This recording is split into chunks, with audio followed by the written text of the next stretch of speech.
ഹമാസിന്റെ പുതിയ രാഷ്ട്രീയകാര്യ സമിതി അധ്യക്ഷനായി തെരഞ്ഞെടുത്ത യഹിയ സിൻവാറിനെ അഭിനന്ദിച്ച് ലബനാനിലെ സായുധ വിഭാഗമായ ഹിസ്ബുള്ള. ഗസയിലെ കൊലപാതകങ്ങൾക്കും പട്ടിണിക്കുമിടയിൽ ഹമാസിന്റെ പോരാളികളെ നയിച്ചുകൊണ്ടിരിക്കുകയാണ് യഹിയ സിൻവാർ. നേതാക്കളെയും ഉദ്യോഗസ്ഥരെയും കൊന്ന് ലക്ഷ്യങ്ങൾ നേടാമെന്ന ശത്രുക്കളുടെ ആഗ്രഹം വെറുതെയാകും. രക്തസാക്ഷികളുടെ ചോരയിൽ മുക്കിയ പതാക ഒരാളിൽ നിന്ന് മറ്റൊരാളിലേക്ക് കൈമാറിയിരിക്കുന്നു. സയനിസ്റ്റ് ശത്രുവിനും അവർക്ക് പിന്നിലുള്ള അമേരിക്കക്കും സഖ്യരാജ്യങ്ങൾക്കും ഇത് ശക്തമായ സന്ദേശമാണ് നൽകുന്നത്. ഹിസ്ബുള്ള പ്രസ്താവനയിൽ ഇങ്ങനെയാണ് പറയുന്നത്: ഹമാസ് അതിൻ്റെ തീരുമാനത്തിൽ ഏകീകൃതമാണ്. അതിൻ്റെ തത്വങ്ങളിലും തെരഞ്ഞെടുപ്പുകളിലും അവർ ഉറച്ചു നിൽക്കുന്നു. അതിലവർ മുന്നേറുകയാണ്. എല്ലാ ഫലസ്തീൻ വിഭാഗങ്ങൾക്കൊപ്പം ത്യാഗങ്ങൾ സഹിച്ച് അവർ ചെറുത്തുനിൽപ്പിൻ്റെ പാതയിലാണ്. അടിച്ചമർത്തപ്പെട്ട ഫലസ്തീൻ ജനതയ്ക്കായി വീരോചിതവും ചരിത്രപരവുമായ പോരാട്ടമാണ് ഫലസ്തീനിലെ ചെറുത്തുനിൽപ്പ് പ്രസ്ഥാനങ്ങൾ നടത്തുന്നത്. ഈ നിർണായക ഘട്ടത്തിൽ പുതിയ തലവനെ തെരഞ്ഞെടുത്ത് രാജ്യത്തിൻ്റെയും പ്രദേശത്തിൻ്റെയും ദൃഢനിശ്ചയത്തെയും വിശ്വാസത്തെയും നിലനിർത്തുകയാണ് ഹമാസ്.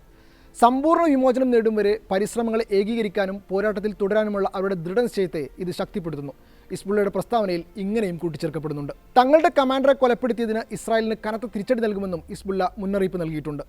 കൂടാതെ ഇസ്മായിൽ ഹാനിയുടെ കൊലപാതകത്തിൽ ഇസ്രായേലിനെ തിരിച്ചടിക്കാൻ ഇറാനും ആയുധങ്ങൾ ഒരുക്കിക്കൊണ്ടിരിക്കുകയാണ്. അതേസമയം സംഘർഷം രൂക്ഷമാക്കരുതെന്ന് ഇറാനോടും ഇസ്രായേലിനോടും ആവശ്യപ്പെട്ടതായി American state secretary Antony Blinken പറഞ്ഞു. ഗസയിലെ വെടിനിർത്തൽ ബന്ദിമോചന കരാർ അന്തിമഘട്ടത്തിലെത്തിയതായും അദ്ദേഹം കൂട്ടിച്ചേർത്തു. എന്നാൽ തിരിച്ചടിയിൽ നിന്ന് പിന്നോട്ടില്ലെന്ന നിലപാടിലാണ് ഇറാൻ. ഇസ്രായേൽ പരാജയപ്പെടുമെന്നതിൽ സംശയമില്ലെന്ന് ഇറാനിലെ സൈനിക വിഭാഗമായ ഇസ്ലാമിക് റവല്യൂഷണൽ ഗാർഡ് കോർപ്സ് വക്താവ് ബ്രിഗേഡിയർ ജനറൽ അലി മുഹമ്മദ് നയീനി വ്യക്തമാക്കിയിട്ടുണ്ട്. എങ്ങനെ എപ്പോൾ പ്രത്യാക്രമണം ഉണ്ടാകുമെന്ന് സയനിസ്റ്റുകൾക്ക് മനസ്സിലാക്കാൻ സാധിക്കില്ല. അധിനിവേശ പ്രദേശങ്ങളെല്ലാം അഗ്നിക്കിരയാക്കും. അവരെ എന്താണ് കാത്തിരിക്കുന്നതെന്ന് അറിയില്ല.